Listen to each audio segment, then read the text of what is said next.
कुंवर साहब जी, स्वागत है क्लास में आपका। खुश रहो भैया। राहुल नमस्ते। निमी, महिमा वेलकम, गुड मॉर्निंग। नमस्ते तेज।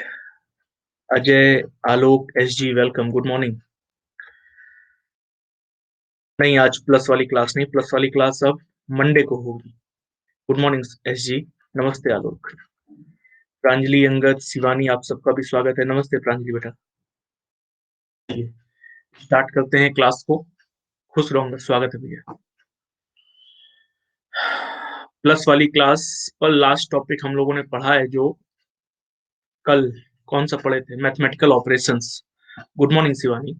कल मैथमेटिकल ऑपरेशंस पढ़े थे हम लोग, और अब मंडे से स्टार्ट करेंगे। प्लस वाली क्लास मंडे को स्टार्ट होगी और टॉपिक होगा सिटिंग अरेंजमेंट। आज तो अच्छी खासी धूप निकली हुई है। मंडे को जब टॉपिक स्टार्ट करेंगे तो सिटिंग अरेंजमेंट टॉपिक से स्टार्ट करेंगे मंडे। अभी दो क्लासेस लेंगे हम लोग, एक तो ये पीटी को ध्यान में रख करके एक सेट है ये, और दूसरा 12 बजे एक नॉन वर्बल चैप्टर का एक एक चैप्टर होता है डॉट फिगर्स करके। ठीक है, तो डॉट फिगर के क्वेश्चन कैसे होते हैं, क्या करना होता है। हालांकि सबसे ज्यादा पूछा जाता है डॉट फिगर का क्वेश्चन एयरफोर्स के एग्जाम में। एयरफोर्स में जो एफकैट का एग्जाम होता है, सीडीएस का एग्जाम होता है, उसमें डॉट फिगर के क्वेश्चन पूछ लेते हैं। टेक्निकल ग्रुप जो होता है एक्स वाई, उसमें डॉट फिगर के क्वेश्चन पूछते हैं। यूपी के एग्जाम्स में बहुत रेयर पूछा गया है कोई। नहीं, कल नहीं है शिवानी, अभी पीटी का कोई सीन ही नहीं है, लेकिन हाँ इस वर्ष पीटी होगा मार्च या अप्रैल में। तो बस धीमे धीमे उस ओर टेंड कर रहे हैं हम लोग। गुड मॉर्निंग नवीन, सरिता जी, आशीष, नाजिया, आप सबका भी स्वागत है। Ravi welcome, good morning. अच्छा चलो स्टार्ट करते हैं अब क्लास बच्चा, बाकी बातें बाद में बतियाएंगे।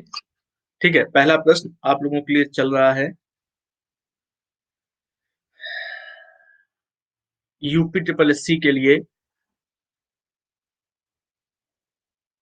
या तो परीक्षा वाणी, स्पेशली यूपी ट्रिपल एससी लेना है तो दीक्षा पब्लिकेशन, या फिर परीक्षा वाणी। ये दो बुक्स हैं, इनमें से कोई एक बुक उठा लो बच्चा। ठीक है, नहीं अभी एग्जैक्ट सिलेबस नहीं आया है, रूमर्स हैं सिलेबस को लेकर के, अलग अलग वेबसाइट में अलग अलग चीजें लिखी हुई हैं अंगद। तो उन्हीं में से कुछ कॉमन चीजों को छाटा है। लगभग लगभग वैसा ही है जैसा हम लोग रोज शाम को 6:30 बजे वाली प्रैक्टिस करते हैं ना, लगभग वैसा ही सेट है ये। ठीक है, बस क्वेश्चन का थोड़ा सा सेट में भी ऊपर नीचे हो, डिफिकल्टी लेवल के आधार पर। हाँ ये हमने भी अखबार में पढ़ा अभी आज सुबह। सुनील, पूजा, वेलकम। चलिए पहले प्रश्न की ओर चलते हैं बच्चा। पहला प्रश्न आप सबके सामने रहा, ये उत्तर देखिए और बताइए सही उत्तर क्या आएगा। शुक्रवार को एक नियोजित सम्मेलन स्थान पर पहुंचकर मैंने जाना कि मैं निर्धारित दिन के 2 दिन पूर्व ही पहुंच गया। यदि मैं आगामी बुधवार को वहां पहुंचता तो मुझे कितने दिन की देरी हुई होती, ये वो हमसे जानना चाहता है। ठीक है, प्रश्न को ध्यान से पढ़ो, सिंपल सा प्रश्न है, और मैं 10 सेकेंड में पोल देता हूं आप लोगों को। अमित, सौरभ, रोहिणी, विवेक, वेलकम, गुड मॉर्निंग रोहिणी, स्वागत है बच्चा। और ये रहा इस प्रश्न का पोल आप सबके सामने, बताइए सही उत्तर क्या आएगा। बड़ा सिंपल सा प्रश्न है, अधिक समय नहीं लगना चाहिए। ले सब खत्म, बर्बाद कर दिए।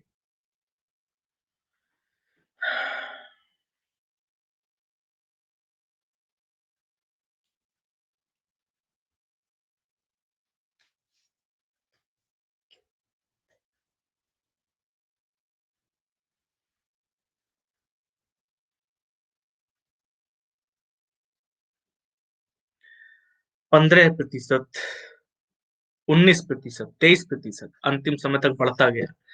इतना बढ़ गया कि 23% लोगों ने सही आंसर कर दिया है। बच्चा सही आंसर क्या आएगा, बड़ा सिंपल सा प्रश्न था, बस जरा ध्यान से देखना क्या बोला है उसने प्रश्न में हमारे सामने।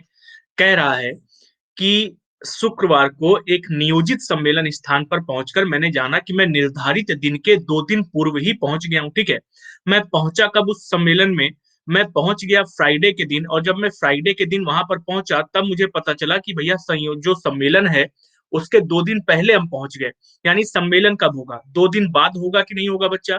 तो फ्राइडे से 2 दिन फॉरवर्ड चलना था कि नहीं चलना था, केवल और केवल इतना ही तो करना था।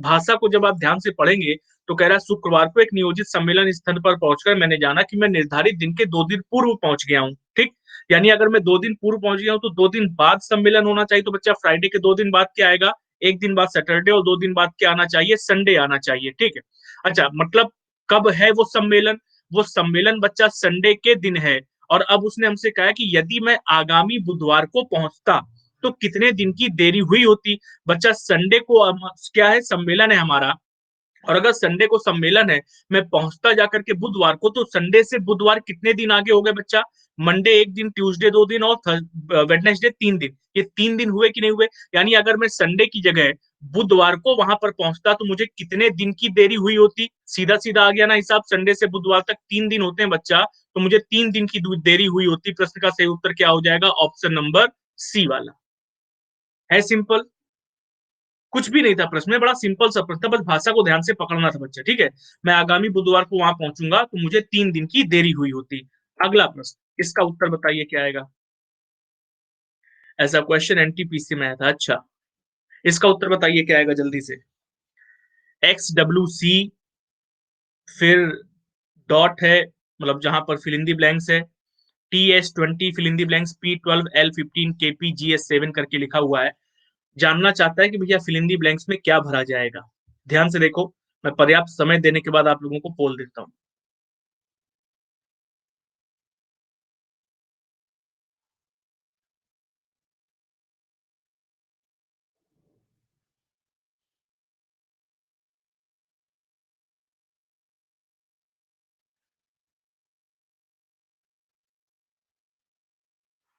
अजीब टाइप का प्रश्न है, ये रहा आप सबके सामने पोल, उत्तर बताइए जरा क्या आएगा।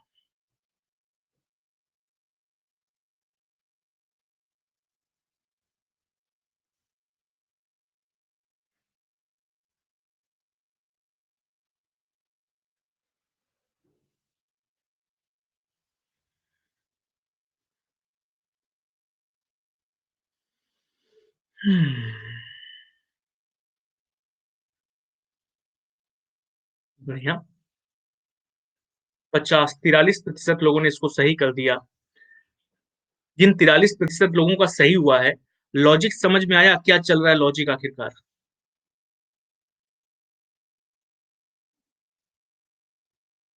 हम्म, 4 वर्ड छोड़ करके, यानी 4 4 का सेट लेना है। तो अगर मैं 4 4 का सेट लेता हूं यहां पर, तो XWC और एक ये सेट हो जाएगा, TS20 एक ये सेट हो जाएगा। ठीक है, देन वहां से जब हम आगे बढ़ते हैं बच्चा, तो हमारे सामने सेट कितने कितने निकल करके आ रहे हैं।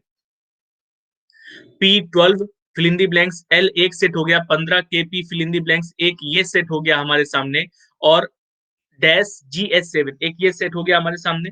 4 4 के लेटर की सीरीज चल रही है, लेटर के साथ साथ नंबर भी दिए हुए हैं। अच्छा, ऑप्शंस पे अगर नजर डालते हैं बच्चा, तो पहला ऑप्शन हर जगह पर क्या है हमारे सामने, नंबर है, और अंतिम ऑप्शन क्या है हमारे सामने, एक लेटर है। ठीक है, चलो जरा स्टार्ट करते हैं। सीरीज के आधार पर बच्चा हमको ये समझ में आ रहा है कि हर जगह पर 3 लेटर और एक नंबर वाली सीरीज चल रही है। XWC, TS20, P12L पर जब चलते हैं तो हमको समझ में आता है कि कहां से हम नंबर लिखा सकते हैं। देखो बच्चा, नंबर जब उठाने जाएंगे तो 20 किसका प्लेस वैल्यू है, T का प्लेस वैल्यू है कि नहीं है। 12 किसका प्लेस वैल्यू है, L का प्लेस वैल्यू है कि नहीं है। 15 लिखा हुआ है, किसका प्लेस वैल्यू हो सकता है, तो 15 के और पी का तो हो नहीं सकता प्लेस वैल्यू, तो बच्चा क्या हो सकता है, ओ का प्लेस वैल्यू, तो यहां पर ओ आना चाहिए। पहली बात तो ये समझ में आई। ठीक है, अच्छा यहां पर अगर ओ आना चाहिए तो GS7, बच्चा GS7 में जी का भी प्लेस वैल्यू कितना होता है और एस का भी प्लेस वैल्यू, तो यहां पर ये जी की प्लेस वैल्यू लिखी हुई है ना, और अगर ये जी की प्लेस वैल्यू बच्चा लिखी हुई है तो कंडीशन कैसे बना सकते हैं। इसका मतलब है XWC में बच्चा या तो एक्स की प्लेस वैल्यू लिखी होगी या तो डब्ल्यू की प्लेस वैल्यू लिखी होगी। एक्स की प्लेस वैल्यू 24 और डब्ल्यू की प्लेस वैल्यू कितनी होती है, 23। ऑप्शन में हमको 23 नजर आ रहा है, यानी ऑप्शन नंबर डी क्या हो जाएगा, इस प्रश्न का सही उत्तर हो जाएगा। अच्छा, एक्स डब्ल्यू बच्चा एक साथ लिखा है, टी एस एक साथ लिखा है, यहाँ पर देखो पी और एल, तो बच्चा पी और एल के साथ क्या आना चाहिए, हमें दिख रहे हैं कि दो लेटर हमेशा कैसे सीरीज में लिखे हैं, जैसे एक्स और डब्ल्यू हमेशा एक साथ आते हैं, वैसे ही टी और एस हमेशा एक साथ आते हैं बच्चा। तो यहाँ पर क्या आना चाहिए हमारे सामने, 20 के बाद TS20 लिखा हुआ है, तो क्या आ सकता है अब हमारे सामने?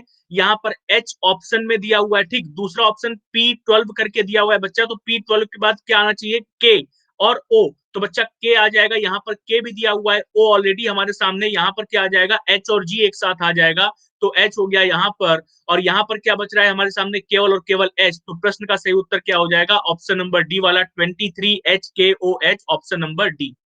समझ आ गया प्रश्न की नहीं आ गया? क्या चल रहा था प्रश्न के अंदर? ठीक है, अच्छा प्रश्न था, अच्छा लॉजिक लग रहा था। अगला प्रश्न ये रहा आप सबके सामने, उत्तर बताइए क्या आएगा।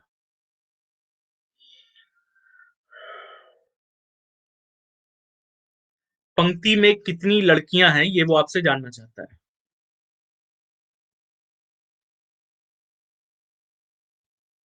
सिंपल प्रश्न है, एक सिंपल सा फिगर और प्रश्न आपका सही हो जाएगा।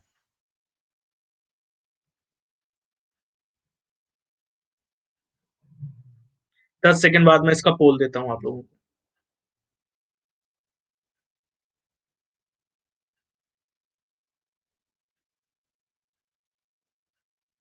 और ये रहा इसका पोल, उत्तर बताइए।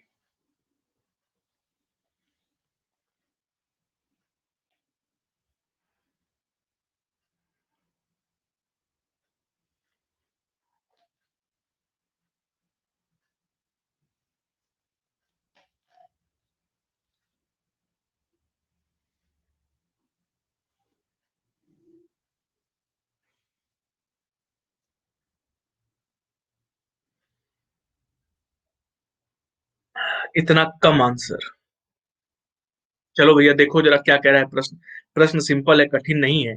उसने हमसे बोला है प्रश्न में कि उत्तर की ओर मुंह करके खड़ी लड़कियों की एक पंक्ति में रीना पल्लवी के बाईं ओर 10वें स्थान पर है। बच्चा अभी कुछ दिन पहले, हम लगता है 3-4 दिन पहले, हम लोगों ने ऑर्डर रैंकिंग पढ़ा था प्लस वाली क्लास में। वहां पर मैंने आपको डिपेंडेंट वैल्यूज वाले क्वेश्चन करना सिखाया था। यहाँ पर जब वो कहता है कि रीना पल्लवी के बाईं ओर 10वें स्थान पर है, तो रीना की वैल्यू या रीना का प्लेस किस पर डिपेंड कर रहा है? पल्लवी पर। सबसे पहले किसके प्लेस को सेट करेंगे? पल्लवी के। जब हम पल्लवी के प्लेस को सेट करते हैं तो हमारे सामने स्थिति क्या निकल करके आती है बच्चा? कह रहा है कि पल्लवी के बाईं ओर 10वें स्थान पर है, जो दाएं छोर से 21वें स्थान पर है। तो पल्लवी का स्थान बच्चा 21वां है। कहां से? दाईं ओर से पल्लवी का स्थान 21वां है। और जैसे ही पल्लवी का स्थान पता चलता है तो रीना का स्थान पता कर सकते हैं। क्या बोल रहा है रीना के स्थान के बारे में? कि रीना पल्लवी के बाईं ओर 10वें स्थान पर है। पल्लवी का स्थान दाईं ओर से 21वां है, और चलना कहां पर है बच्चा? बाईं ओर, यानी राइट से लेफ्ट जा रहे हैं तो वैल्यू को प्लस कर देंगे। कितना? 10 प्लस ऐड करने पर कितना मिलता है हमको? 31 मिल जाता है। ये रीना का स्थान है, कहां से? राइट हैंड साइड से। फिर आगे क्या बोला उसने? कह रहा है यदि मालिनी जो बाएं छोर से 17वें स्थान पर है, मालिनी जो बाएं छोर से 17वें स्थान पर है, रीना के दाहिनी ओर चौथे स्थान पर है। बच्चा रीना के ऊपर किसकी वैल्यू डिपेंड कर रही है? मालिनी की वैल्यू डिपेंड कर रही है रीना के ऊपर। मालिनी की दो प्लेसेस होंगे, बाएं छोर से उसका स्थान 17वां डायरेक्टली दिया गया, और दाएं छोर से स्थान किस पर डिपेंड है? रीना के ऊपर डिपेंड है। तो उसने क्या बोला है कि रीना के दाहिनी ओर चौथे स्थान पर। बच्चा रीना का स्थान कितना है? 31। कहां से? दाहिनी ओर से। वापस कहां जाना है? दाहिनी ओर जाना है, यानी दाएं से दाएं जा रहे तो वैल्यू को माइनस करेंगे। कितना माइनस करना है? 4। 31 में से 4 को माइनस करेंगे, कितना निकल करके आ जाएगा? ये बच्चा 27 निकल करके आएगा। किसका स्थान होगा ये मालिनी का स्थान होगा। कहां से? राइट हैंड साइड से। लेफ्ट हैंड साइड से मालिनी का स्थान ऑलरेडी दिया हुआ है, कितना? 17। तो मालिनी का स्थान दोनों तरफ से पता चल गया ना, लेफ्ट से भी पता चल गया, राइट से भी पता चल गया। उसने कहा पंक्ति में कितनी लड़कियां हैं? बच्चा 17 और 27 को आपस में जोड़ा, कितना आएगा? 44, और माइनस का 1 कर दिया। प्रश्न का उत्तर क्या आ जाएगा? 43 आ जाएगा। पंक्ति में 43 लड़कियां हैं। समझ आ गया जितने लोगों का गलत हुआ था? नमस्ते अविनाश, स्वागत है भैया। कोई डाउट है इसमें? डिपेंडेबल वैल्यूज वाले क्वेश्चन बच्चा ऑर्डर रैंकिंग के जितने भी बनते हैं उसमें एक एक स्टेप आपको आगे बढ़ना होता है। मालिनी का स्थान डिपेंड कर रहा है रीना पर, रीना का स्थान डिपेंड कर रहा है पल्लवी पर। तो पहले पल्लवी के प्लेस को फिक्स करेंगे, इसके बाद रिपीट कर देते हैं बच्चा। पहले पल्लवी के प्लेस को फिक्स करेंगे, पल्लवी का प्लेस फिक्स कर लेंगे, तब रीना का प्लेस फिक्स होगा, और रीना का प्लेस फिक्स कर लेंगे, तब कहीं जाकर के हम लोग मालिनी के फेस पर पहुंच पाएंगे। ठीक है, क्या बोला था प्रश्न में? केवल और केवल उसने बोला पल्लवी का स्थान कितना है? 21 है। कहां से? दाई ओर से। और पल्लवी के बाई ओर 10वें स्थान पर रीना है। तो बच्चा पल्लवी से बाई ओर गए, 10वें स्थान पर रीना। पल्लवी का स्थान पता था राइट से, जाना था लेफ्ट की ओर, तो राइट से लेफ्ट यानी दूरी बढ़ रही है, वैल्यू को ऐड कर देंगे, कितना हो गया 31 10 31। ये रीना का स्थान राइट हैंड साइड से। मालिनी रीना के दाहिनी ओर चौथे स्थान पर है बच्चा, मालिनी का स्थान चौथी ओर है, रीना के दाहिनी ओर, ठीक है। रीना का स्थान पता है 31 और वापस कहाँ जाना है, दाहिनी ओर, यानी राइट पर जा रहे बच्चा, राइट से ही स्थान पता है, राइट से राइट की ओर जा रहे हैं, तो वैल्यू क्या कर दोगे, माइनस कर दोगे। माइनस करने पर कितना, 4 माइनस करना, 31 माइनस 4 कितना हुआ 27, और लेफ्ट से ऑलरेडी वैल्यू उसने बच्चा दी हुई थी 17, दोनों को जोड़ करके -1 किया और उत्तर आ गया। अगला प्रश्न, इसका उत्तर बताइए क्या आएगा। कौन सा तत्व बाएं सिरे से 12वें तत्व के दाईं ओर 5वें स्थान पर होगा।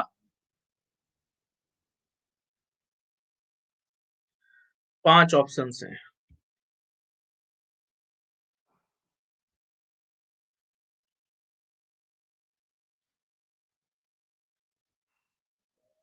सिंपल है, केवल सीरीज को देख करके सही उत्तर बताना है।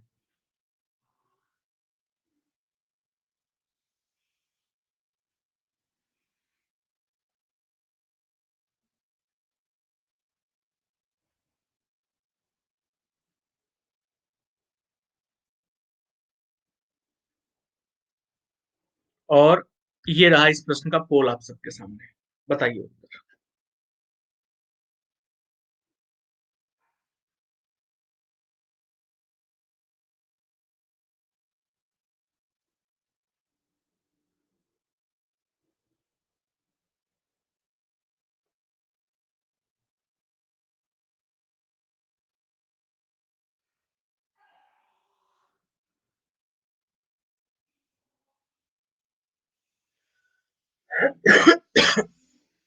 देखो, इसका भी सिंपल प्रश्न था, लेकिन केवल 47% सही उत्तर है, 41% इवन।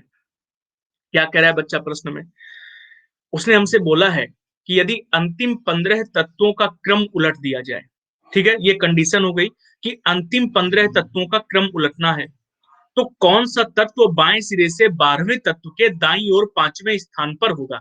बच्चा, अंतिम 15 तत्व कौन से हैं ये सबसे पहले समझना है। देखो जरा, अंतिम 15 तत्व कौन से हैं, 3 3 6 3 9 3 12 और 3 15।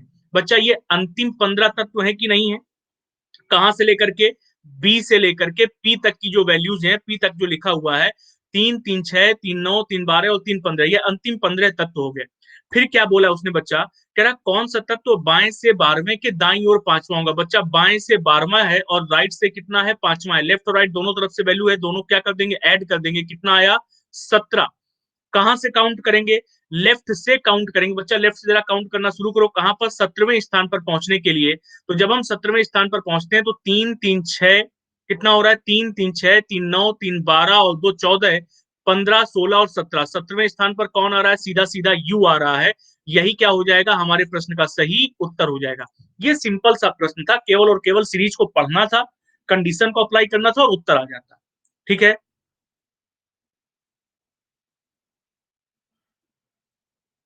Tanya, Amit, welcome, good morning. नहीं बच्चा, आज प्लस वाली क्लास नहीं है, प्लस वाली क्लास इस महीने की एंड हो गई है। ठीक है। कल 9:30 बजे क्विज होगा और फिर मंडे को वापस से प्लस वाली क्लास स्टार्ट करेंगे। टॉपिक रहेगा सिटिंग अरेंजमेंट, बैठक व्यवस्था। ठीक है। चलिए, इस प्रश्न का उत्तर आया यू।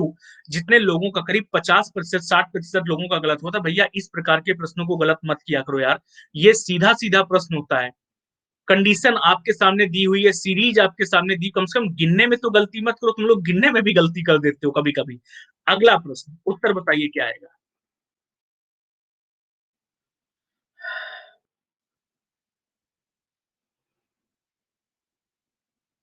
दिए गए सेट के समान संख्या कौन सी है।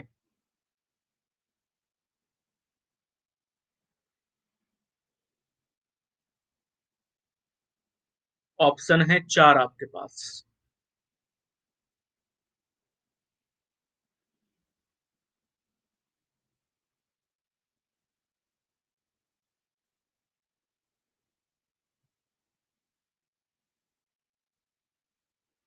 मॉडरेट लेवल का रहेगा राहुल, बहुत सिंपल नहीं हो सकता है ना ही, और चूंकि पहली बार करा रहे हैं इसलिए बहुत कठिन पर भी नहीं जाएंगे।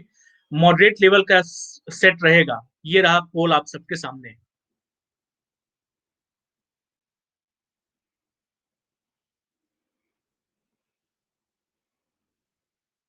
वाह, इतने सारे सही आंसर।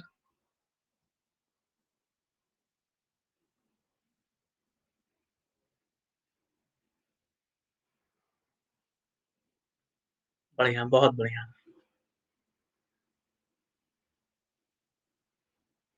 65% लोगों का आंसर सही आया है। क्या लॉजिक क्या लग रहा है? सिंपल प्रश्न है। क्या लॉजिक लग रहा है? 992, 733, 845, 632 करके एक हमारे सामने नंबर्स का सेट दिया गया है, ठीक है। नंबर्स के इन सेट के आधार पर उसने बोला है उस संख्या को चुने जो दिए गए सेट के समान है। तो लॉजिक क्या लगाया है? 992 से 733, 733 से 845, 845 से 632। देखने में लगता है कि नंबर सीरीज जैसा कोई क्वेश्चन है, लेकिन ये संख्याओं का बच्चा सेट है। हमको संख्या के अंदर लॉजिक पता करना है कि संख्या में लॉजिक क्या लग रहा है। 9 9 2 करके दिया हुआ है। 9 9 18 और 8 1 9 नहीं होगा, ठीक है। 9 दूनी 18 और 8 1 9 हो जाएगा। हाँ, देखो क्या चल रहा है बच्चा। अगर मैं पहली और अंतिम संख्या को क्या करूं, आपस में मल्टीप्लाई करूं, कितना आता है? 18। और 18 को बच्चा वापस से जोड़ के सिंगल डिजिट में कन्वर्ट करें तो 1 + 8 किसके बराबर होता है? 9 के। यानी बीच वाली संख्या मिल रही है ना। 7 × 21 बच्चा, 21 को जोड़ देंगे, 2 + 1 कितना आ जाएगा? 3 आ जाएगा। 8 × 5 = 40, 40 यानी 4 + 0 को जोड़ने पर कितना आ रहा है? 4 आ रहा है कि नहीं आ रहा है? यानी पहली और अंतिम संख्या को अगर गुणा करते हैं और गुणा करने के बाद जो संख्या हमारे सामने आती है, उन संख्याओं को आपस में क्या कर दिया जाए? जोड़ दिया जाए। तो जोड़ने पर कहा? बीच वाली संख्या पर पहुंच रहे हैं। उसी प्रकार से 7 × 21, 2 + 1 3 हो रहा है। 8 × 5 = 40, 4 + 0 4 हो रहा है। 6 दूनी 12, 1 + 2 कितना हो रहा है बच्चा? 3। क्या बाकी में ये लॉजिक चल रहा है? 4 एकम 4, 1 आ रहा है बीच में, कैंसिल। 6 × 3 = 18, कैंसिल। 5 चौको 20, 2 + 0 बच्चा कितना आएगा? 20, यानी 2 + 0 2 आ जाएगा। ऑप्शन कौन सा सही हो जाएगा? ऑप्शन नंबर सी वाला सही हो जाएगा। समझ आ गया सबको? समझ आ गया? चलो अगला प्रश्न, उत्तर बताओ क्या आएगा। फ्रांस, स्पेन, जर्मनी, सही संबंध ढूंढिए। सही संबंध क्या है? मौसमी समा वेलकम। फ्रांस, स्पेन, जर्मनी की तरह कौन सा विकल्प समानता दर्शाता है?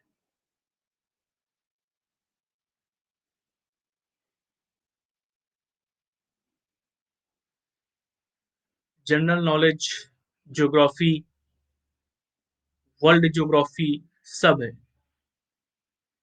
और मैं 10 सेकंड बाद देता हूं पोल इस प्रश्न का आप लोगों को। ये रहा बच्चा पोल। उत्तर बताओ।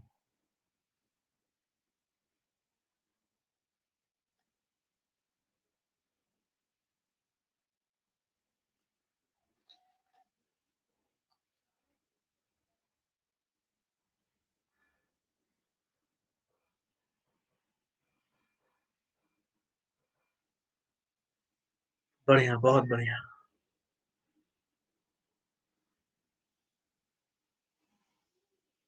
43% लोगों का आंसर है। गल्फ कंट्रीज हैं इराक, कुवैत और ईरान। फ्रांस, स्पेन और जर्मनी में क्या लॉजिक है?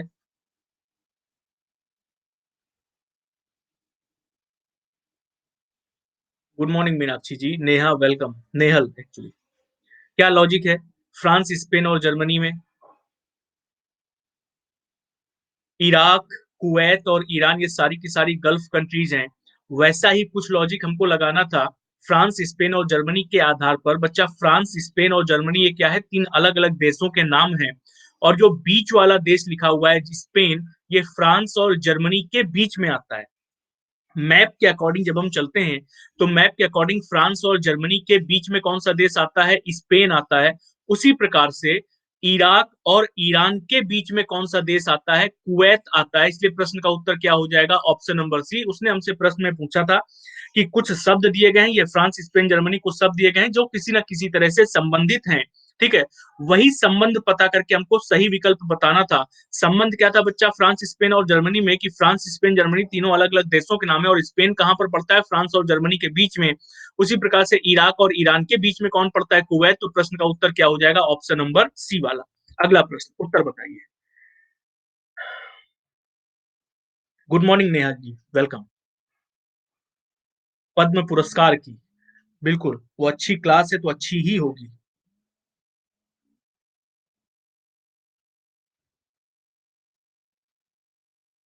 गुड मॉर्निंग बच्चा। अगला प्रश्न और पोल ये रहा आप लोगों के सामने, उत्तर बताइए क्या आएगा?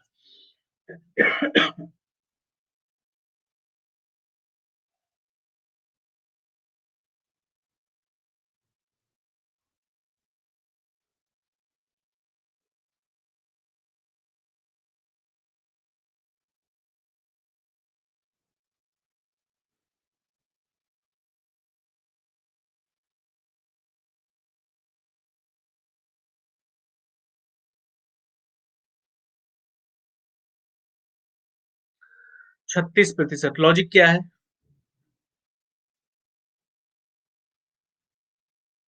क्या लॉजिक है प्रश्न का? रणभूमि जिस प्रकार संघर्ष से संबंधित है, वैसे ही इनमें से कौन संबंधित होगा?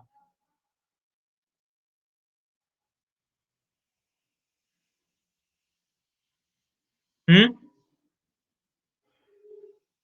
बिल्कुल सही, एकदम करेक्ट जवाब सरिता जी। संघर्ष कहां पर होता है बच्चा? रणभूमि पर। संघर्ष यानी कि दो पक्षों के बीच जो मार कुटाई होती है वो कहाँ होती है? रणभूमि पर होती है कि नहीं होती है, या जहां पर मार कुटाई होने लगे, ठीक है? अच्छा, पोल नहीं आया। तो जहां कहीं भी मार कुटाई होने लगे बच्चा, वही रणभूमि बन गई हमारे लिए, है कि नहीं? तो संघर्ष कहां पर होता है? संघर्ष होता है बच्चा, जान ना ले यार तुम। संघर्ष कहां पर होता है बच्चा? रणभूमि के अंदर होता है, ठीक है? वैसे ही संघर्ष जब रणभूमि पर होता है तो चर्चा कहां पर होती है बच्चा? मंच पर होती है, ठीक है? कहां पर होती है चर्चा? मंच पर होती है। यूटोपिया प्लेस, शरण पीछा, मृत तृष्णा, वास्तविकता, सब क्या है? गलत है। एक चीज दूसरी जगह पर होती है। संघर्ष जिस प्रकार रणभूमि पर, उसी प्रकार चर्चा कहां पर होती है? मंच पर। ये रहा आप सबके सामने प्रश्न का उत्तर। अगला आपके सामने ये रहा, बताइए सही उत्तर क्या होना चाहिए?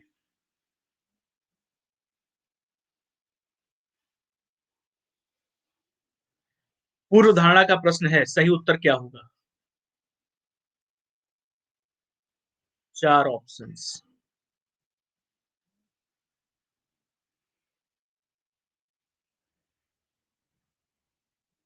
हाँ, पूर्व धारणा है बच्चा। और पढ़ो, फिर मैं देता हूँ पोल 10 सेकंड बाद।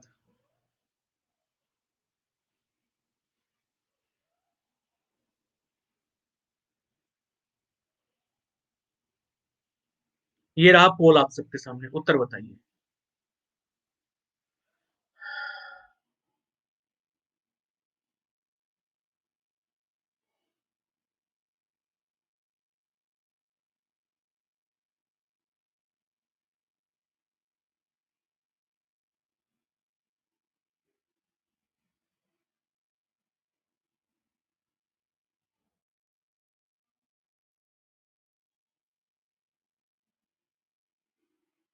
40% लोगों का सही है कि पहला और दूसरा दोनों ही गलत है।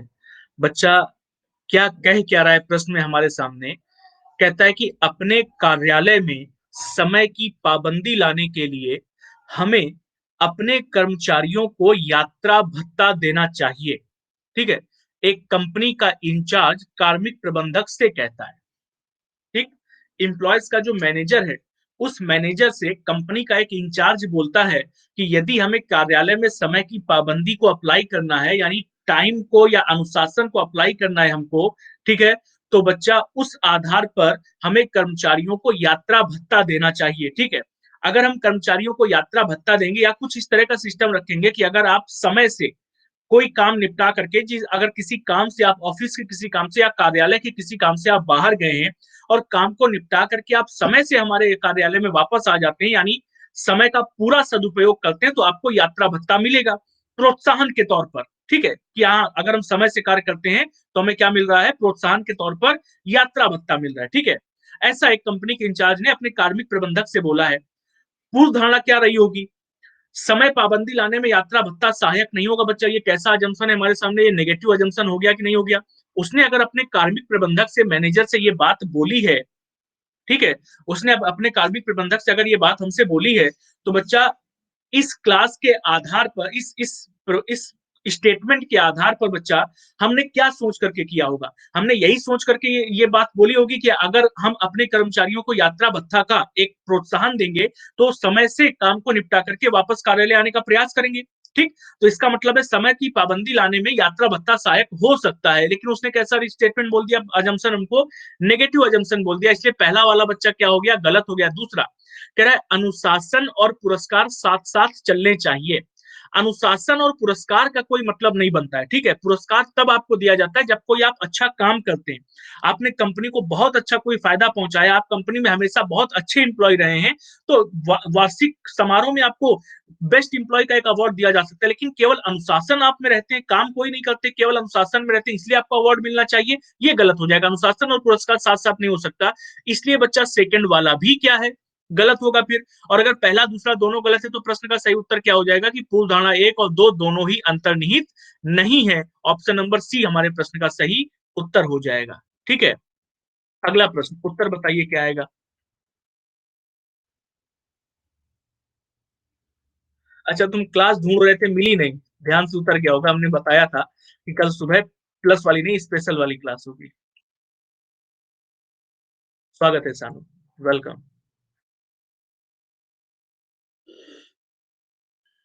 अंतर्निहित की मीनिंग अंग्रेजी में, अभी हमको ध्यान थी, इम्प्लिसिट। चित्रा, इम्प्लिसिट होता है अंतर्निहित की मीनिंग। और ये रहा इस प्रश्न का पोल आप सबके सामने, सिंपल सा प्रश्न है, आसानी से आ जाएगा। ये रहा उत्तर, बताओ क्या आएगा।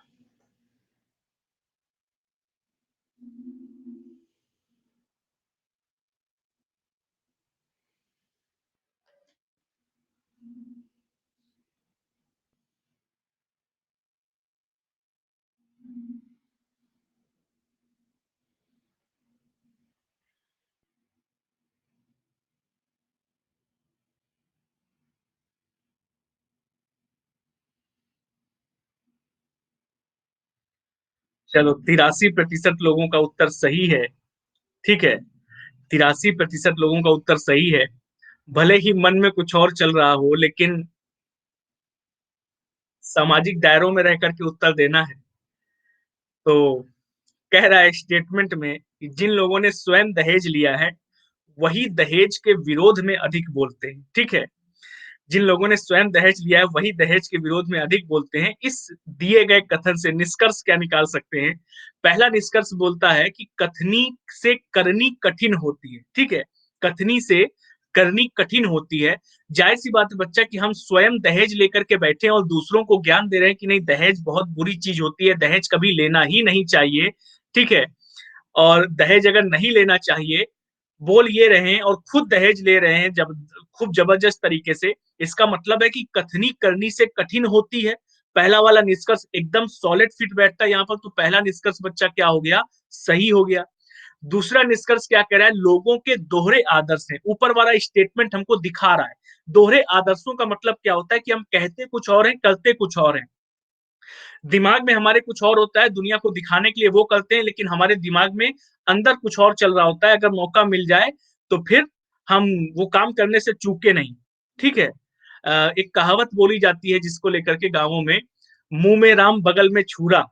ठीक है, मुंह में तो राम नाम का शब्द लिए घूमते हैं, लेकिन बगल में छुरा दबाए मिलते हैं कि जैसे ही मौका मिले खट से छुरा अंदर घोंप दें। तो वो वाली स्थिति होती है, लोगों के दोहरे आदर्श होते हैं, है कि नहीं। तो बच्चा ये स्टेटमेंट एग्जैक्टली हमको दिखा रहा है कि लोगों के आदर्श दोहरे हैं। तो बच्चा ये सेकंड वाला भी निष्कर्ष कैसा होगा, सही होगा। और अगर दोनों निष्कर्ष सही है, तो प्रश्न का सही उत्तर क्या निकालेंगे, ऑप्शन नंबर सी वाला। ठीक, अगला प्रश्न ये रहा आप सबके सामने, बताइए उत्तर क्या आएगा।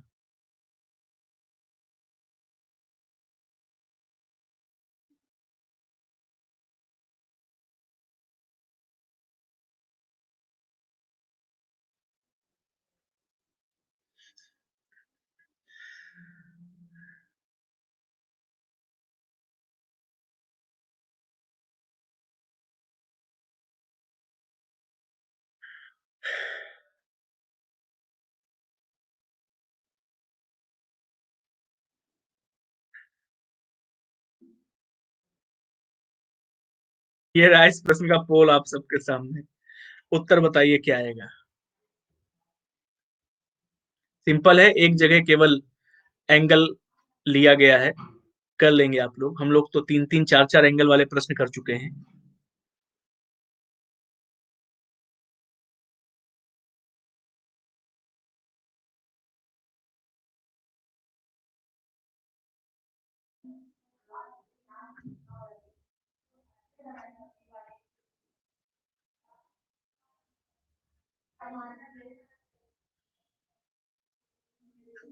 यार ये तो सिंपल प्रश्न था, लेकिन अधिक लोगों का गलत है। 36% सही केवल। भैया देखो जरा क्या कह रहा है प्रश्न में। कह रहा है दीपा ने उत्तर की ओर 75 मीटर की दूरी को तय किया। ठीक है, चलना कहां से स्टार्ट किया बच्चा? उत्तर की ओर चलना स्टार्ट किया, और कितनी दूरी को तय किया है? 75 मीटर की दूरी को तय किया। फिर क्या बोला? कह रहा फिर वह बाईं ओर मुड़ी और लगभग 25 मीटर तक चली। बच्चा यहाँ से कहां पर मुड़ती है? बाईं ओर इस तरफ पड़ेगा, और बाईं ओर मुड़ करके कितनी दूरी को तय किया है उसने? 25 मीटर की दूरी को तय किया। फिर से बोलता है कि फिर से वह बाएं मुड़ी और 80 मीटर तक चलती है। यहां से बाईं ओर मुड़ेगी तो बायां कहां पड़ेगा? नीचे की ओर पड़ेगा। और कितनी दूरी को तय किया है? 80 मीटर की दूरी को तय किया है। इसके बाद बोला है उसने, कह रहा है अंत में वह 45 डिग्री के कोण पर दाईं ओर मुड़ गई। ठीक है, खड़ी कहां पर है दीपा? बच्चा दीपा इस समय यहां पर खड़ी हुई है। ठीक है, सीधे दक्षिण दिशा की ओर जा रही थी, लेकिन अब उसने हमसे क्या बोला है कि 45 डिग्री के कोण के साथ कहां मुड़ती है? अपने दाईं ओर मुड़ती है। तो एक बात बताओ बच्चा, दीपा एकदम सीधे जा रही थी। ठीक है, कहां जा रही थी? एकदम सीधे जा रही थी। उसको मुड़ना कहां पर है बच्चा? दाईं ओर मुड़ना है, तो दाया इस तरफ पड़ेगा। और कितने एंगल से मुड़ना है दाईं ओर? 90 डिग्री या 45? तो बच्चा 45 डिग्री के कोण से मुड़ना है। अच्छा, मैं कोई एंगल ना देता यहाँ पर, मैं कहता कि दीपा को अपने दाईं ओर मुड़ना है, तो बच्चा दाईं ओर किधर होता? इस तरफ मुड़ जाती सीधे सीधे। ठीक, और अगर मैं कहता कि 90 डिग्री के एंगल से दाईं ओर मुड़ना है बच्चा, तो भी वो इधर मुड़ जाती है अपने। ठीक है, लेकिन जब मैं कहता हूं कि 45 डिग्री का एंगल लेना है बच्चा, तो ये और ये टोटल एंगल कितना है? 90, यानी इसके बीच से होकर के गुजरेगी कि नहीं? और अगर बीच से होकर के गुजरेगी तो ये एंगल कितना निकल करके आएगा? 45 डिग्री का। और प्रश्न का सही उत्तर क्या आ जाएगा? उसने हमसे पूछा है अंत में वह किस दिशा से आगे बढ़ रही होगी। तो बच्चा एक कौन सी दिशा नजर आती है हमको जब आप यहाँ पर खड़े होंगे? तो ये पश्चिम दिशा होती है, ये दक्षिण दिशा होती है। दोनों के बीच से होकर के जा रही ना। और अगर दोनों के बीच से होकर के जा रही तो प्रश्न का सही उत्तर क्या आ जाएगा? दक्षिण पश्चिम दिशा। ये प्रश्न का उत्तर हो जाएगा ऑप्शन नंबर ई वाला। समझ आया? बहुत सारे लोगों का गलत हुआ था। समझ आ गया कि नहीं आ गया? क्या कंफ्यूजन होती है शिवानी बच्चा, ये बताओ आप।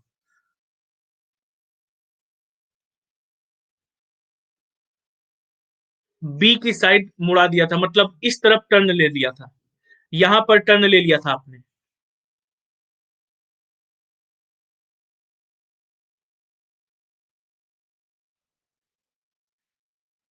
ठीक है, चलो अगले प्रश्न की ओर बढ़। नॉर्थ वेस्ट, अच्छा,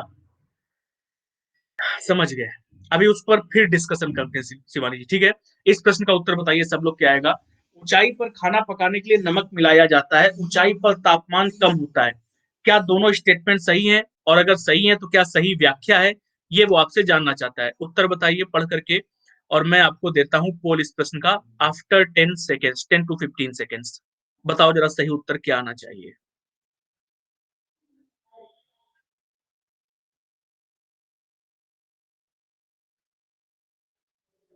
और ये रहा आपके सामने पोल।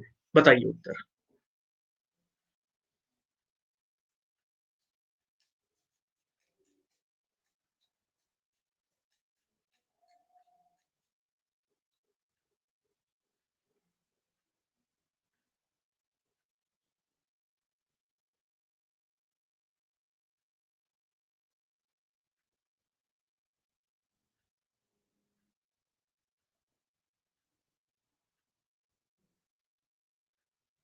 बहुत सारे लोग ए पर गए हैं,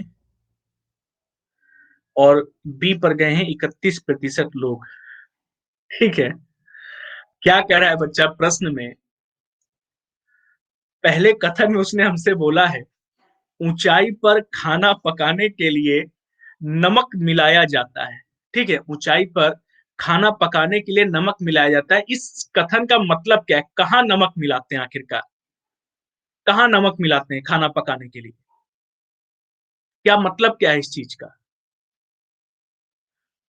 ऊंचाई पर खाना पकाने के लिए नमक मिलाया जाता है, और दूसरा स्टेटमेंट बोल रहा है, रीजन बोला उसने कि ऊंचाई पर तापमान कम होता है। ठीक है, ऊंचाई पर तापमान कम होता है। प्रश्न को जब आप ध्यान से पढ़ते हैं तो उसने कहा है कि भैया दो हमारे सामने कथन और कारण करके दिए गए। कथन और कारण दोनों सही है कि नहीं, सबसे पहले ये बताओ।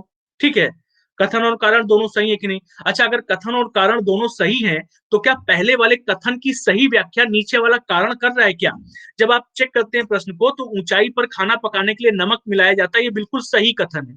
ठीक है, ऊंचाई पर तापमान कम होता है, ये भी बिल्कुल सही कथन है। दोनों ही कथन क्या है, सही है। अब हमारे सामने अगली कंडीशन क्या है बच्चा, कि दोनों कथन सही हैं। बताते हैं बच्चा भी, अगर दोनों कथन सही हैं तो उस स्थिति में क्या ये सही व्याख्या दी गई कि नहीं दी गई है?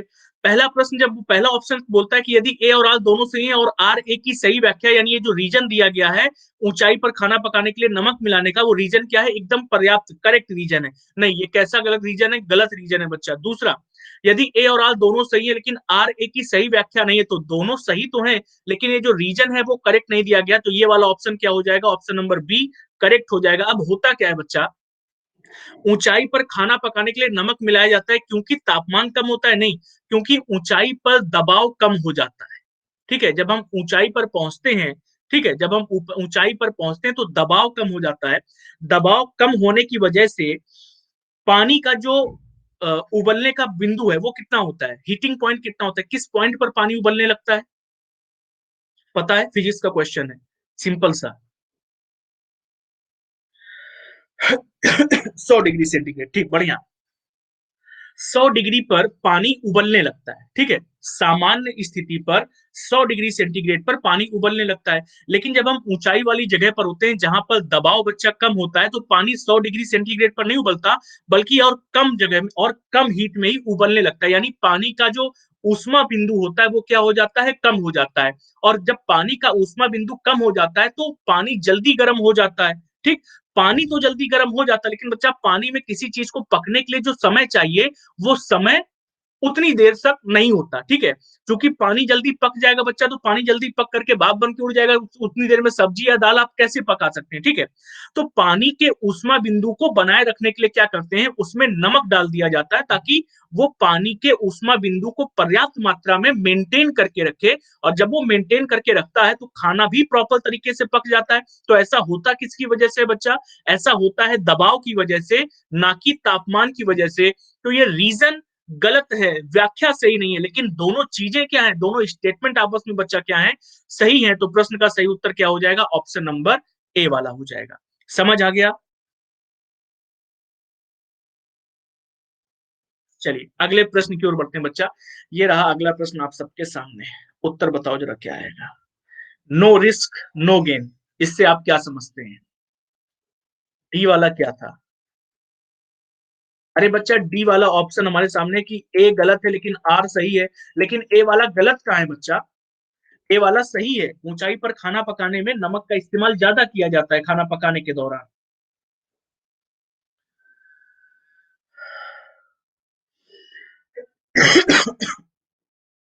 नो रिस्क नो गेन से आप क्या समझते हैं? ठीक है, और ये रहा आपके सामने इस प्रश्न का पोल। बताइए सही उत्तर क्या आना चाहिए, बताओ जल्दी से।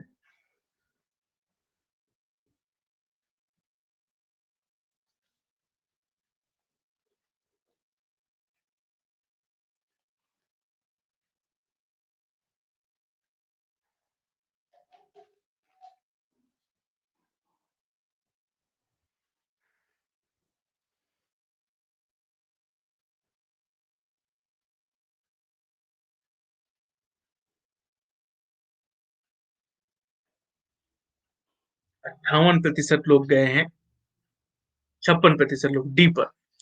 क्या बोला है बच्चा प्रश्न में? उसने बोला है कि नो रिस्क नो गेन, ये जो स्टेटमेंट दिया गया है छोटा सा, या एक छोटी सी कहावत है, नो रिस्क नो गेन, आप इससे क्या समझते हैं? केवल और केवल ये जानना चाहता था।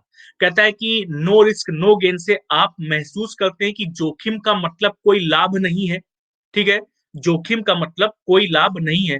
क्या ऐसा लिखा हुआ है क्या, नो रिस्क नो गेन का मतलब? उसने कहा कोई जोखिम नहीं तो कोई लाभ नहीं, और आप क्या समझ रहे हैं कि जोखिम का मतलब कोई लाभ नहीं, पहला वाला निश्चित तौर पर सही हो जाएगा। दूसरा कहते हैं कि मानते हैं कि ये नारा सही है, नो रिस्क नो गेन। नारा सही है कि नहीं सही उससे थोड़ी ना मतलब है। केवल कि हाँ, नारा सही है, बड़ा अच्छा लग रहा है, सुनने में बड़ा अच्छा-सा महसूस हो रहा है, रिस्क है तो इश्क है टाइप का, no risk no gain type का। तो नारा सही है लेकिन आप उससे समझ क्या रहे हैं, आपको क्या फ़र्क पड़ रहा है, उससे ये जानना चाहता है। इसका भी कोई मतलब नहीं होगा बच्चा। अनावश्यक जोखिम को स्वीकार करना मूर्खतापूर्ण है, ठीक? और दूसरा, महसूस करते हैं कि स्थिति को पूरी तरह से आँकने के बाद ही जोखिम उठाया जा सकता है।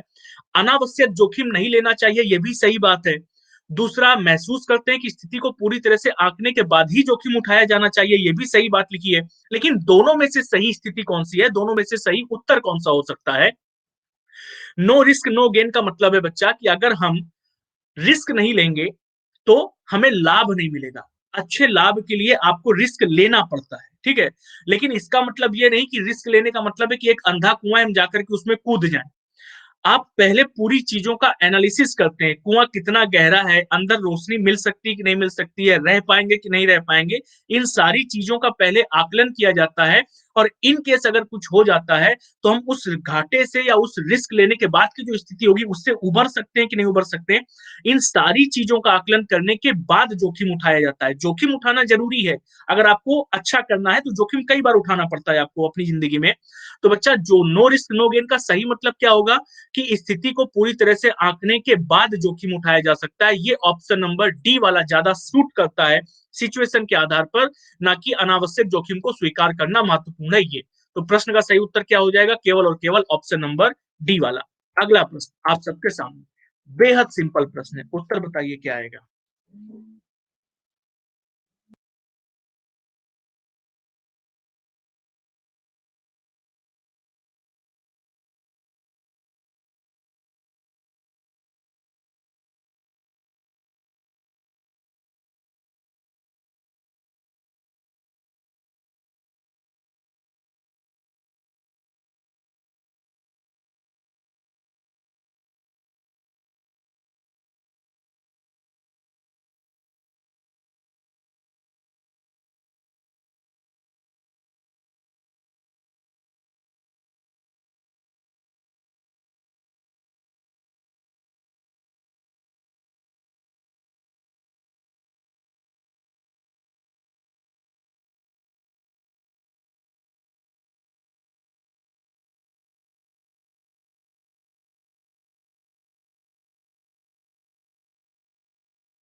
और ये रहा इस प्रश्न का पोल आप सबके सामने। उत्तर बताइए।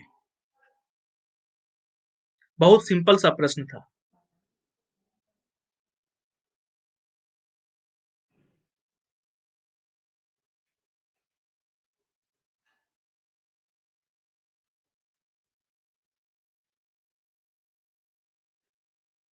10:30 तक लेंगे बच्चा, इसके बाद 12 बजे से दूसरी क्लास स्टार्ट करेंगे। इतना सिंपल सा प्रश्न है और बहुत सिंपल तरीके से बी कहाँ ऑप्शन दिया था? मैंने तो ऑप्शन नंबर डी दिया है। ऑप्शन बी दिया था क्या? हाँ, हमने तो डी दिया था। देखो क्या कह रहा है बच्चा प्रश्न में। कह रहा है 4:47 पर घंटे और मिनट की सुई के बीच कितने डिग्री का कोण बना होगा बच्चा? 4:47 का समय कितना होता है? अगर मैं 4:47 पर चलता हूं तो बच्चा घंटे की सुई कहां पर होगी? 4 पर। और मिनट की सुई कहां पर होगी? 47 पर होगी। ठीक है? घंटे की सुई 4 पर और मिनट की सुई 47 पर होगी। अच्छा, इस स्थिति के आधार पर बच्चा जब हम आगे बढ़ते हैं तो वो हमसे क्या कहता है आपसे? 4:47 पर जब हम आगे बढ़ते हैं तो बच्चा वो हमसे कहता है कि घंटे और मिनट की सुई के बीच इस समय कितने डिग्री का कोण बन रहा होगा? कोण कैसे निकाल सकते हैं बच्चा? मैंने आपको सिखाया था कि अगर समय मिनट वाला समय आपको 5 के मल्टीपल में दिया है तो उसको क्या कर लेते हैं? घंटे में कन्वर्ट कर लेते हैं। लेकिन यहाँ पर 5 के मल्टीपल में तो समय दिया नहीं है। ठीक? यानी ये घंटे में कन्वर्ट नहीं हो सकता। तो क्या करें बच्चा? मैंने कहा था या तो दोनों को घंटे में कन्वर्ट कर लेते हैं या तो दोनों को मिनट में कन्वर्ट कर लेंगे। तो यहाँ पर मिनट में कन्वर्ट करना ज्यादा आसान रहेगा। बच्चा ये ऑलरेडी 47 मिनट लिखा हुआ है और ये क्या है? 4 घंटे। ठीक है? इसको अगर मिनट में कन्वर्ट करना होगा तो क्या करोगे? 5 से गुणा करोगे, कितना निकल करके आया? 20 मिनट हो गया बच्चा कि नहीं हो गया? अच्छा, ये 20 मिनट लिखा है बच्चा और ये 27 मिनट लिखा है। 20 और 27 मिनट, कितने मिनट का डिफरेंस है इनके बीच में? इनके बीच में बच्चा 27 मिनट का डिफरेंस आएगा कि नहीं? अब आपको पता है कि 1 मिनट में केवल और केवल 6 डिग्री का कोण बनता है। 1 मिनट में 6 डिग्री का कोण बनता है। तो बच्चा 27 मिनट में कितने डिग्री का कोण बनेगा? 6 डिग्री का कोण बनने के आधार पर 27 × 6 कितना हो जाएगा? ये हो जाएगा हमारे सामने 162 डिग्री हो जाएगा। तो ये आ गया 162 डिग्री। लेकिन 162 डिग्री का तो एंगल नहीं बन रहा होगा बच्चा एग्जैक्टली। क्यों नहीं बन रहा होगा? क्योंकि 4:47 पर घंटे वाली जो सुई होगी बच्चा, वो 4 से आगे बढ़ चुकी होगी। घंटे की सुई 4 से आगे बढ़ चुकी, कितना आगे बढ़ चुकी होगी घंटे की सुई 4 से? तो बच्चा जब घंटे की सुई 4 से आगे बढ़ेगी तो कितना आगे बढ़ती है? जितने मिनट होते हैं मैंने कहा था उसका बटे 2 कर देते हैं। ये बटे 2 क्यों करते हैं? घंटे की सुई द्वारा प्रत्येक मिनट में चली गई दूरी कितनी होती है? 1/2 डिग्री का कोण बनाते हुए चलती है। ठीक है, तो 47/2 बच्चा कितना आएगा? 23.5 आ जाएगा। प्लस या माइनस? तो मैंने आपको कहा था कि बच्चा मिनट वाली सुई पर खड़े होकर के देखना कि घंटे की सुई पास आ रही है या दूर जा रही है। तो जब आप मिनट वाली सुई पर खड़े होते हैं तो घंटे की सुई आपको पास आते हुए नजर आ रही ना, और अगर पास आते हुए नजर आ रही तो माइनस कर देंगे। कितना आना चाहिए? 138.5 डिग्री। क्या हमको कहीं पर 138.5 डिग्री का आंसर नजर आ रहा है? नहीं। तो प्रश्न का उत्तर क्या कर देंगे? इनमें से कोई नहीं। ये हमारे प्रश्न का सही उत्तर हो जाएगा। समझ आ गया जितने भी लोगों का गलत हुआ था? हाँ शिवानी बताओ बच्चा क्या? ठीक है, ये मैंने बताया था। अगला प्रश्न, उत्तर बताइए। निम्नलिखित कथनों का परीक्षण कीजिए।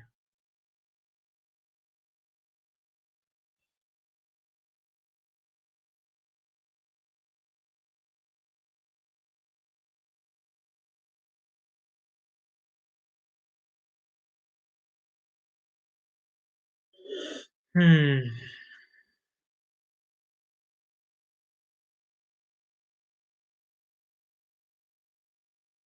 और ये रहा इस प्रश्न का पोल आप सबके सामने।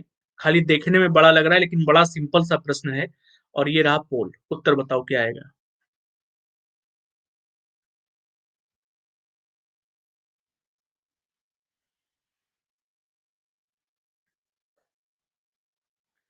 47 मिनट कहां पर होगी? अच्छा बच्चा 47 मिनट, अच्छा फिगर के आधार पर मैंने दिखाया था। फिगर बच्चा इस प्रकार से बन रहा होगा, ये होगा 47 मिनट यहाँ पर, और 4 यहाँ पर होगा। मैंने यहाँ पर दिखा दिया था, कोई इशू, बस नॉर्मल, वो तो हमारे सामने इमेजिनरी फिगर होता है, दिखाने के लिए बस बता दिया था बच्चा। ठीक है,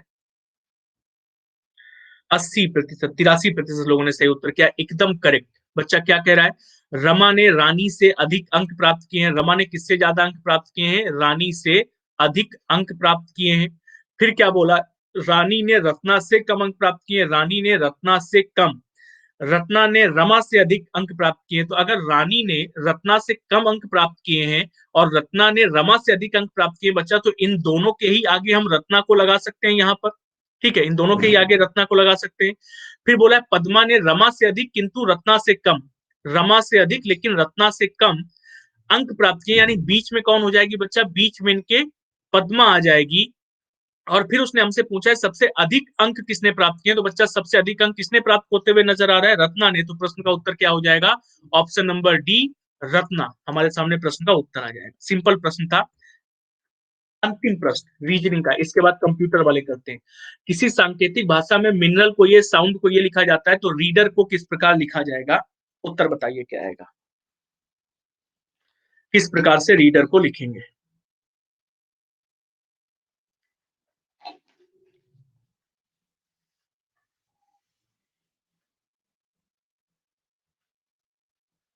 और मैं 10 सेकेंड बाद इसका पोल देता हूं आप लोगों को।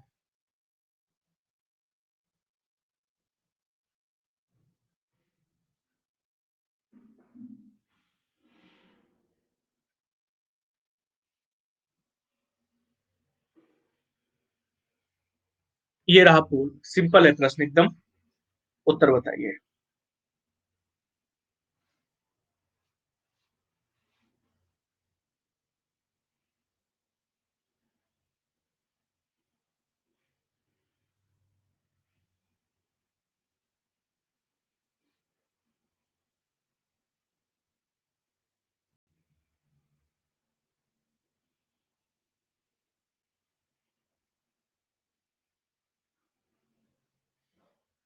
68%। क्या कह रहा है बच्चा, जरा ध्यान से देखो।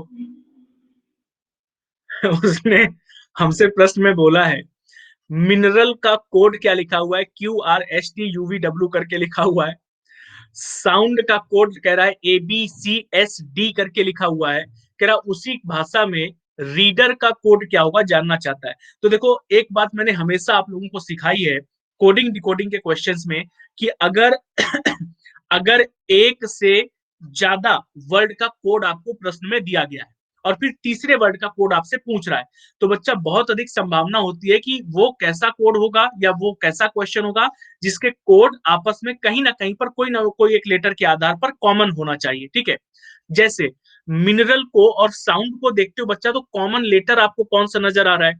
मिनरल में आपको एन मिल रहा है ना, साउंड में भी आपको एन मिल रहा है। अगर हम सीधे सीधे चल करके बच्चा ज्ञान देखते हैं, क्या कह रहा है कि एन का कोड बच्चा क्या होगा, एन तीसरे नंबर पर है, तीसरे नंबर पर कौन आ रहा है, एस, यानी एन का कोड क्या है हमारे सामने, एस है। उसी प्रकार से क्या यहाँ पर भी एन का कोड एस दिया गया है, तो हम चेक करते हैं, तो एन का कोड बच्चा क्या दिया गया है, एस दिया गया है। ठीक है, यानी दो लेटर कॉमन, एक लेटर कॉमन मिला, और उस कॉमन लेटर का जो बच्चा कोड है वो भी क्या है, दोनों में समान है। यानी संभावना है कि इन्हीं शब्दों को उठा करके, इन्हीं लेटर्स को उठा करके रीडर नाम का वर्ड बनाया गया है। ठीक, और अगर रीडर नाम का वर्ड बनाया गया है बच्चा, तो आर का कोड क्या होना चाहिए? देखो आर ये नजर आ रहा है ना आपको, और आर का कोड क्या लिखा हुआ है, यू। तो बच्चा कोड कहां से स्टार्ट करेंगे, आर का यू हो गया। फिर इसके बाद ई का कोड बच्चा, तो देखो ये ई लिखा हुआ है चौथे नंबर पर और ये टी है, तो यू और टी हो गया। क्या यूटी से कोई, हाँ बिल्कुल स्टार्ट हो रहा है, ऑप्शन नंबर बी वाला। ए का बच्चा कोड निकालोगे तो क्या नजर आ रहा है, वी। फिर डी का कोड निकालोगे तो डी का कोड डी ही दिया हुआ है, यहाँ पर क्या हो गया, डी, और ई आर का कोड अभी अभी निकाला है, टी और यू। तो उत्तर क्या हो जाएगा, यूटीवी डीटीयू। प्रश्न का सही उत्तर हो जाएगा बच्चा ऑप्शन नंबर बी वाला। ठीक है, ये हमारे सामने कंडीशन थी। अगला क्वेश्चन ये रहा आपके सामने, सबके सामने, सीडी को कॉम्पैक्ट डिस्क के अलावा किस नाम से भी जाना जाता है? सीडी को कॉम्पैक्ट डिस्क के अलावा किस नाम से भी जाना जाता है?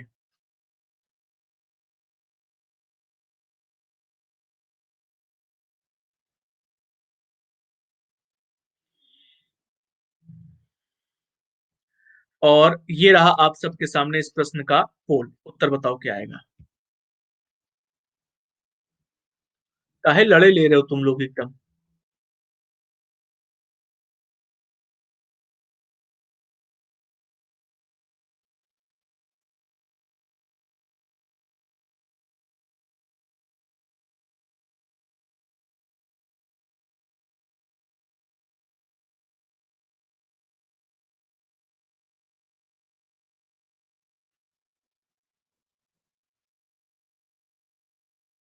पचास प्रतिशत लोगों का सही है, बाकी लोगों का है गलत। क्या बोला है बच्चा प्रश्न में उसने, सीडी कॉम्पैक्ट डिस्क को किस नाम से भी जाना जाता है? ऑप्टिकल डिस्क के नाम से भी जाना जाता है बच्चा। मेमोरी के अंतर्गत सेकेंडरी मेमोरी स्टोरेज में एक ऑप्शन आता है ऑप्टिकल डिस्क का। ठीक है, ऑप्टिकल डिस्क के अंतर्गत क्या क्या चीजें आती हैं बच्चा? ऑप्टिकल डिस्क के अंतर्गत आता है आपका सीडी। ठीक है, CDRW, यानी रीड और राइट दोनों कर सकते हैं, ये केवल सीडी रीड होता है, CDR करके लिखा जाता है। ठीक है, साथ ही साथ आपके सामने आता है डीवीडी आर का। ठीक है, और दूसरा आता है आपके सामने ब्लू रे डिस्क। ये चार ऑप्शन आते हैं आपके सामने ऑप्टिकल डिस्क के अंतर्गत। ठीक है, तो सीडी कॉम्पैक्ट डिस्क को और क्या क्या बोला जाता है? ऑप्टिकल डिस्क भी बोला जाता है। सीडी रीड राइट को भी क्या बोला जाता है? ऑप्टिकल डिस्क बोला जाता है। डीवीडी को भी बच्चा क्या बोला जाता है? डीवीडी आर को भी ऑप्टिकल डिस्क बोलते हैं, और ब्लू रे डिस्क को भी क्या बोलते हैं? ऑप्टिकल डिस्क बोलते हैं। ठीक है, इन सारी चीजों को बोला जाता है। तो बच्चा सीडी को कॉम्पैक्ट डिस्क के अलावा और क्या नाम दिया जाएगा, कहाँ गया ऑप्शन, ऑप्टिकल डिस्क नाम दिया जाएगा। ठीक है, अगला प्रश्न, उत्तर बताइए। कौन सी डिवाइस प्रोग्राम और डेटा के बीच का अंतर समझती है?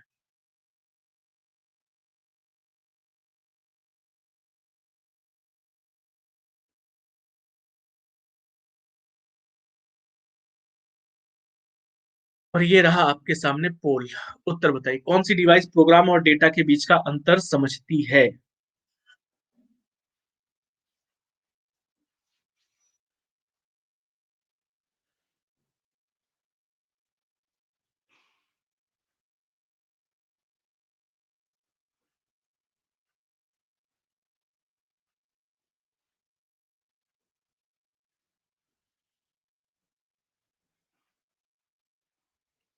ये कॉमन सेंस का प्रश्न था, सीधा सीधा हम लोगों के सामने। 56% केवल सही उत्तर है।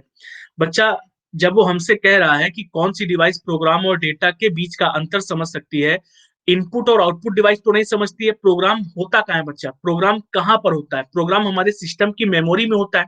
अच्छा, प्रोग्राम में तो सिस्टम और डेटा, मेमोरी में डेटा और प्रोग्राम दोनों चीजें होती हैं। मेमोरी में डेटा और प्रोग्राम दोनों चीजें होती हैं।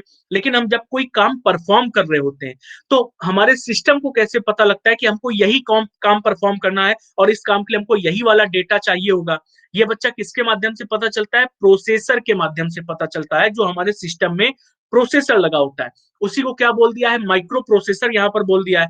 तो कौन सी डिवाइस जो प्रोग्राम और डेटा के बीच के अंतर को समझती है? माइक्रो प्रोसेसर इनके अंतर के बीच को समझती है।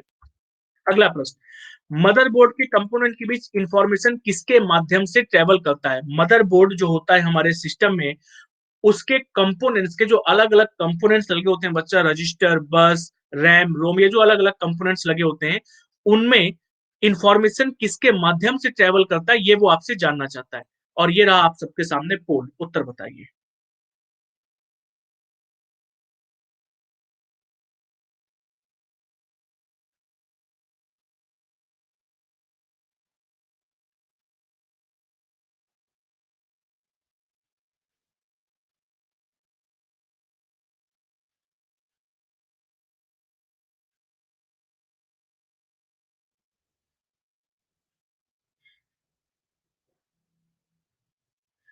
इसके बावजूद भी तो 32% लोगों ने सही किया। बताने के बाद भी केवल 32% लोगों ने सही किया है। भैया, पेरिफेरल्स डिवाइसेस के कलेक्शन को बोला जाता है, ठीक है? पेरिफेरल कोई कंपोनेंट नहीं है।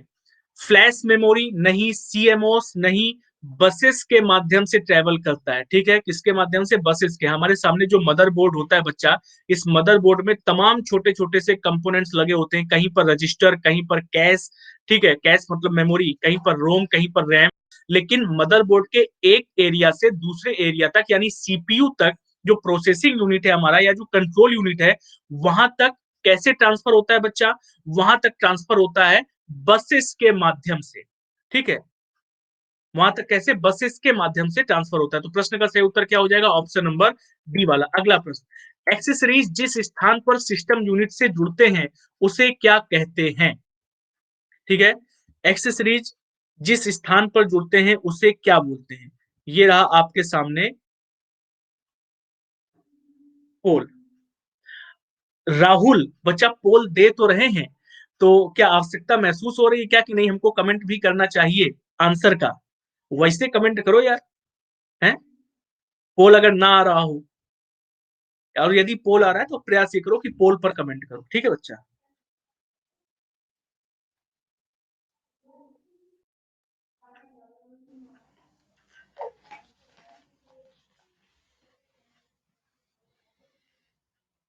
अभी यहाँ बस लगा दिए हैं 20% लोग, ठीक है? 20% लोग।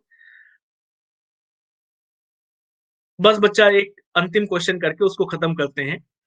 बस लगा दिए हैं, ठीक है?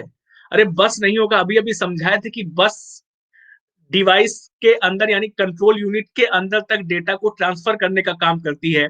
कोई एसेसरीज मुझे लगाना है, ठीक है? जैसे ये मुझे लगाना है। ये क्या है? हाँ, अब दिख रहा है। ये क्या है बच्चा? ये जो राइटिंग पैड है, इस राइटिंग पैड को सिस्टम से कनेक्ट करता है, ठीक? तो इसको कहाँ लगाती है? कैसा तुमको नजर आ रहा है? ये यूएसबी पोर्ट टाइप का नजर आ रहा है ना? तो बच्चा इसको कहाँ पर लगाते हैं? यूएसबी में लगाते हैं। इसको बस में थोड़ी ना लगाएंगे जाकर के सीधा, कि हम पूरा सिस्टम खोल करके बैठे हैं फिर उसमें बस ढूंढ रहे हैं, अच्छा ये बस है, उस बस से कनेक्ट कर रहे हैं उसको जोड़ करके, ठीक है? तो बच्चा प्रश्न का सही उत्तर क्या हो जाएगा? केवल और केवल पोर्ट्स पर। जितने भी प्रकार के एसेसरीज होते हैं आपके, वो एसेसरीज कहां पर लगाए जाते हैं बच्चा? पोर्ट से कनेक्ट करके सिस्टम और डिवाइसेस को एक साथ कनेक्ट किया जाता है, ठीक? अगला और अंतिम प्रश्न आज की क्लास का, विशेष प्रकार के संगीत उपकरणों को साउंड कार्ड से कौन सा पोर्ट जोड़ता है? ठीक है, विशेष प्रकार के संगीत उपकरणों को साउंड कार्ड से कौन सा पोर्ट जोड़ता है, ये वो आपसे जानना चाहता है। और ये रहा इस प्रश्न का अंतिम प्रश्न आज की क्लास का पोल। उत्तर बताइए क्या रहेगा?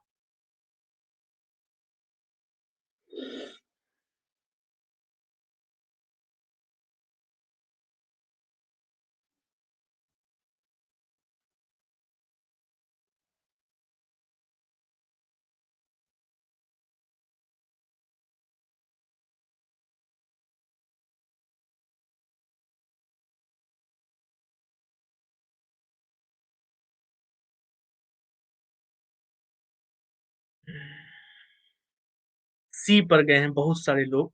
यूएसबी एक पोर्ट होता है बच्चा, लेकिन यूएसबी पोर्ट पर म्यूजिक से संबंधित, ठीक है, हाँ प्लस वाली क्लास में कराए थे, बताए भी थे इसको। म्यूजिक से संबंधित जो उपकरण होते हैं हमारे सामने, उनको यूएसबी पोर्ट से नहीं जोड़ा जाता, ठीक है। उनको किससे जोड़ते हैं बच्चा? MIDI से जोड़ते हैं, that is musical instrument digital interface, ठीक है। म्यूजिकल इंस्ट्रूमेंट डिजिटल इंटरफेस पूछा गया है, इनका फुल फॉर्म भी कई बार बता दिया है मैंने तेज। MIDI का फुल फॉर्म क्या होता है बच्चा? Musical interface digital, sorry musical instrument digital interface, लिख लेना अपने हिसाब से। MIDI एक विशेष प्रकार का पोर्ट होता है। अगर आप अपने सिस्टम में देखेंगे तो मुख्य रूप से सिस्टम के बाईं ओर, लैपटॉप के बाईं ओर ये पोर्ट होता है। और लैपटॉप के बाईं ओर ये नॉर्मल यूएसबी पोर्ट से साइज में थोड़ा सा छोटा होता है। नॉर्मल यूएसबी पोर्ट आपको अगर इस प्रकार का दिखता है साइज में, तो ये नॉर्मल यूएसबी पोर्ट से क्या होता है? छोटा होता है और पतला होता है, थोड़ा सा इस प्रकार का होता है, ठीक है। और इसमें आप माइक वगैरह को या अदर जो साउंड सिंथेसाइजर्स होते हैं उन सारे डिवाइसेस को आप यहाँ पर MIDI में जोड़ते हैं, ठीक है। तो इस प्रश्न का सही उत्तर क्या हो जाएगा? MIDI हो जाएगा। मिनी कुछ नहीं है, वो खाली ऑप्शन एक जैसा रखने के लिए बना दिया है, मिनी और मिडी करके, ठीक। चलिए, तो अब लीडर बोर्ड पर चलते हैं। आज की क्लास को यहीं पर खत्म करते हैं। दोपहर 12 बजे वापस से मुलाकात होगी, और दोपहर 12 बजे जो टॉपिक है स्पेशल क्लास के, डॉट फिगर्स के कुछ क्वेश्चंस करेंगे। डॉट फिगर्स के साथ साथ मिसिंग टर्म के कुछ क्वेश्चंस करेंगे। मिसिंग टर्म के साथ साथ कुछ क्वेश्चन करेंगे हम लोग इनइक्वालिटी के, ठीक है। आप लोगों ने बोला था इनइक्वालिटी के कुछ क्वेश्चंस और करने के लिए, तो बच्चा ये 3 टॉपिक के क्वेश्चंस करेंगे, डॉट फिगर, मिसिंग टर्म और इनइक्वालिटी, ठीक। और ये रहा आज का लीडर बोर्ड आप सबके सामने। 20 क्वेश्चन किए हम लोगों ने, 15 सही आलोक के, फिर 14, 13, 12, 11, टॉप 5 में 14, 15, 14, 13, 12, 11 हो रहा है, फिर 10, 10 और 9, ये सही है। हाँ, चलिए बढ़िया है। मिलते हैं, फिर से मुलाकात करते हैं 12 बजे। मैं बताता हूँ राहुल, ठीक है। मुलाकात करते हैं 12 बजे, तब 6:30 बजे आज नहीं होगी बच्चा, 2 क्लासेस इधर लिए ले रहे हैं। 9:30 बजे वाली कंटिन्यूटी ब्रेक नॉइस वजह से 6:30 वाली क्लास को ही 9:30 पर ट्रांसफर कर लिया था बच्चा हमने, ठीक है। मिलते हैं 12 बजे दोपहर वापस से। हाँ मैंने देखा है उनको, मैं उनको सॉल्व करके भेजता हूँ तुम्हें, ठीक है आलोक। लेकिन यार एनटीपीसी में ये क्वेश्चन आएगा, हमको थोड़ा सा मुश्किल लग रहा है। ऐसा ऐसा सिटिंग या पजल का क्वेश्चन नहीं पूछेंगे एनटीपीसी में, ये बहुत ज्यादा हो जाएगा लेंदी। मैं लेकिन उनको, हाँ मॉक का था, मैं देखा था, लेकिन मैं उनको सॉल्व करके भेज दूंगा, ठीक है। चलो खत्म करते हैं, मिलते हैं 12 बजे। Thank you so much everyone, take care and bye.